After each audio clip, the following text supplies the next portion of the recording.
Good morning mga boss. It's another day and panibagong unit na naman tayo na ipa-vlog natin today. Ito po yung N710 na FB body natin na LED na po yung headlight and naka-daytime running light na rin siya.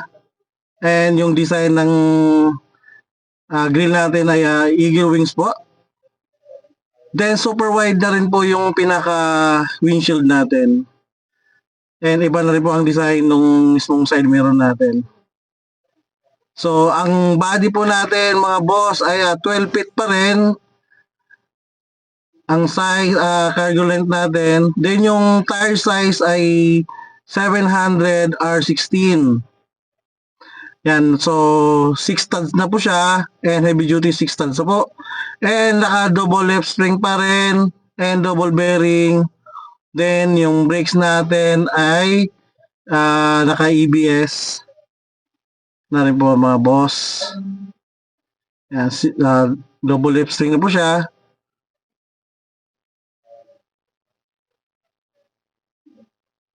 Then, ang capacity load naman ng unit natin ay same pa rin, 2,550.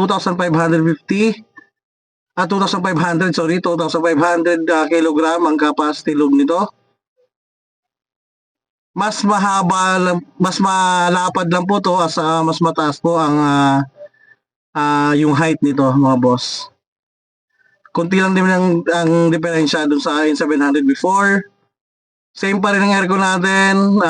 Mahaba po yung exhaust ng aircon natin hanggang likod.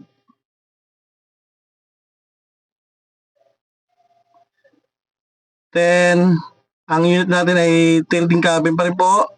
Matataas po yung ulo nito para mas kita po yung buong makina pag gusto natin tingnan. Ang engine size natin ay 2.8 liters na 4JB1,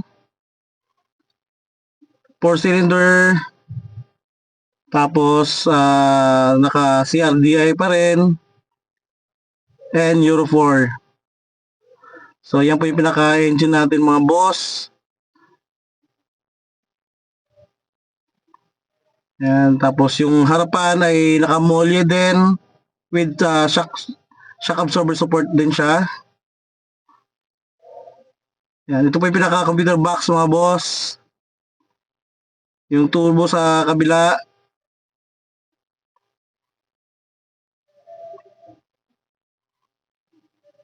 Yan.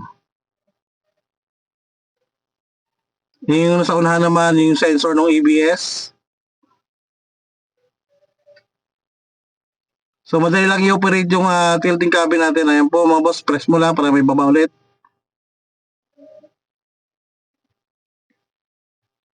So, sa mga naghahanap po nito mga boss, meron tayong available na unit nito.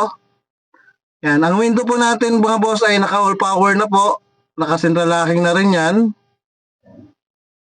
Tapos, yung steering wheel natin ay power steering siya. And adjustable din. Yan, adjustable po siya. Hindi po siya telescopic. So, na-adjust lang sa taas, baba lang. Then, meron na rin siyang audio control. And, Bluetooth na rin. Para pag sumagot ka ng phone, meron na siyang sa steering wheel natin. So, hands-free na rin siya. Ang cluster panel natin ay combination ng analog sa ng digital. Yung design ng dashboard natin ay pilot design. Yan, naka-pilot design po yung dashboard natin. Then, super napakaluwag ng legroom natin at mataas na rin yung headroom natin. So, kahit matangkad po yung sasakay dito at magdadrive, okay lang kasi napakataas ng roof naman natin ng cabin natin. So, ayan mga boss, sa mga naghahanap po ng FB body na class 1 pa rin at medyo nakakailangan ng mataas na capacity load, ito po, pasok na pasok sa inyo ang N710. Yan, naka-snorkel na rin sa mga boss para if ever na medyo mataas ang tubig, kaya pa rin lumusong. Ayan. So mga boss, tawagan nyo lang ako sa aking number. Nakalagay po ang number natin dito sa video. So pwede nyo akong i-message dyan or pwede na rin kayo mag-message sa aking page. Yan, naka-keyless entry na rin siya mga boss ha. Mayroon siyang remote yan. Right, so mga boss, maraming salamat sa panonood ng aking vlog, and kung may mga tanong kayo, mag-message lang po sa aking number or sa aking page. Maraming salamat and God bless.